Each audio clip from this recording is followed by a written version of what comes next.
Delhi railway station पर रात अजीब थी। न पूरी भीड़ थी, न पूरी खामोशी। घड़ी की सुइयां 11 पर थमी सी थीं और प्लेटफॉर्म नंबर 9 पर खड़ी ट्रेन एक लंबी सांस जैसी लग रही थी। Mumbai city express. उस रात हवा में एक अजीब ठहराव था। घोषणाओं की आवाज बीच बीच में गूंजती, फिर कट जाती, जैसे कोई मुंह पर हाथ रखकर फुसफुसा रहा हो, और हर बार कानों में ठंडक छोड़ जाती थी। रवि मेहरा 40 के पार, नीली जैकेट में, आंखों में नींद और यादों की धुंध, कहता था वो मुंबई में अपने भाई से मिलने जा रहा है।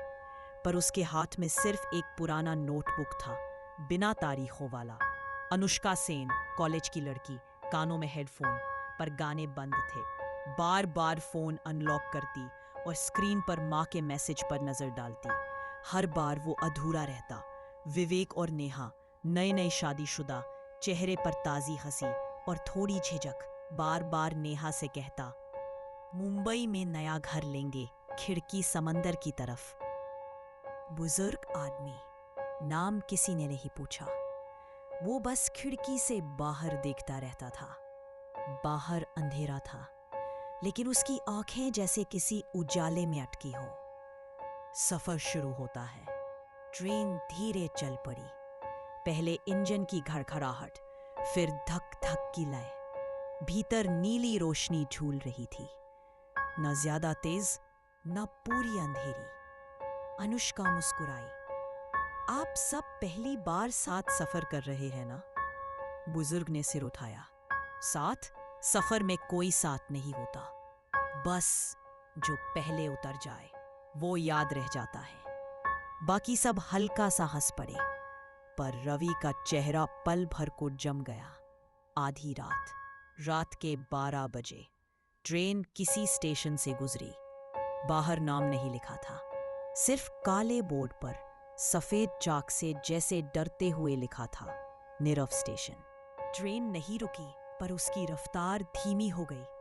अचानक पूरे डिब्बे की लाइट छिलमिलाई। एक झटका और सब अंधेरा। 2 सेकंड, बस 2 सेकंड का अंधेरा। जब लाइट लौटी, नेहा गायब थी। विवेक की गोद खाली थी। उसके हाथ कांप रहे थे, आंखें चौड़ी। अभी तो यही थी, तुम सबने देखा ना? अनुष्का बोली। आप अकेले बैठे थे ना? आपकी पत्नी नहीं आई थी। विवेक के हाथ से एक फोटो फिसल गई, जिसमें अब सिर्फ वही था। फोटो का दूसरा हिस्सा राख सा काला था, जैसे किसी ने चलाकर आधा रोक दिया हो। गुमशुद गया। ट्रेन आगे बढ़ती रही। रवि नोटबुक में नाम लिखता गया। Neha, seat 22, 002, 12 AM। कुछ देर बाद जब उसने फिर देखा, स्याही फीकी हो गई थी, फिर गायब। बुजुर्ग धीरे बोले, कभी कभी ट्रेनें उन लोगों को भी ले जाती हैं जिनका सफर अधूरा रह गया था। रवि ने पूछा, मतलब? उन्होंने सिर झुका लिया। मतलब जैसे हम सब। किसी ने हंसने की कोशिश की, पर आवाज नहीं निकली। दूसरा लोप 3 बजने को थे।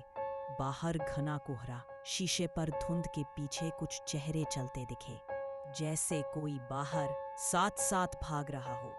अनुष्का ने डर कर आंखें मीच ली। जब खोली, बुजुर्ग गायब थे। उनकी जगह खिड़की पर धुंधले उंगलियों के निशान थे, जो बाहर की तरफ नहीं, अंदर की तरफ बने थे। रवि ने नोटबुक खोली, नाम लिखा, अननोन, सीट 26, और फिर अचानक पन्ना अपने आप फट गया, जैसे किसी ने भीतर से। अब बस 3 लोग बचे, रवि, अनुष्का और विवेक। विवेक अब चुप था। वो बार बार बड़बड़ाता, मैंने उसे देखा था, वो यही थी, तुम सब झूठ बोल रहे हो। फिर अचानक वो उठकर अगले डिब्बे की तरफ चला गया। दरवाजे बंद थे, फिर भी वो चला गया। जब रवि दौड़ा, अगले डिब्बे में कोई था ही नहीं। दरवाजे पर लिखा था S6, पर S6 के बाद कोई S7 था ही नहीं। आखिरी यात्री अब बस रवि और अनुष्का। अनुष्का कांप रही थी। मुझे याद नहीं आ रहा मैं कहाँ जा रही हूँ। रवि ने कहा, मुंबई, हम सब मुंबई जा रहे हैं। वो धीरे बोली, माँ ने कहा था ट्रेन से मत जाना। अचानक वो खड़ी हुई, उतरना। ट्रेन धीमी हुई। बाहर एक बोर्ड दिखा, कहीं नहीं। वो उतरा नहीं। अब उसे समझ आ गया था, ये ट्रेन किसी जगह नहीं जाती। ये ट्रेन यादों में चलती है। हर वो आत्मा सफर में मरी, वो यहाँ लौटती है, जब तक वो ये न मान ले कि वो कहीं नहीं पहुंच पाएगी। रवि ने नोटबुक खोली। पन्ना सफेद था। ऊपर लिखा था, रवि मेहरा, सीट 25, 15 फरवरी 2020। उसी तारीख को मुंबई सिटी एक्सप्रेस का हादसा हुआ था, जहां S7 बोगी पटरियों से उतरकर जल गई थी। रवि उस हादसे में मरा था। वो अब तक सफर कर रहा था। सुबह 5 बजे मुंबई सेंट्रल पर ट्रेन पहुंची। प्लेटफॉर्म पर टीटीई ने गिनती की। S6 तक सब ठीक था, S7 नहीं थी। गार्ड ने कहा, S7? वो बोगी तो 5 साल पहले जल चुकी थी।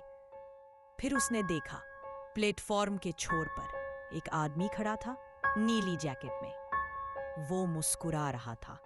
हाथ में वही नोटबुक थी। हवा चली, पन्ने खुले और आखिरी लाइन पढ़ी जा सकती थी, S7, सफर अब भी जारी है।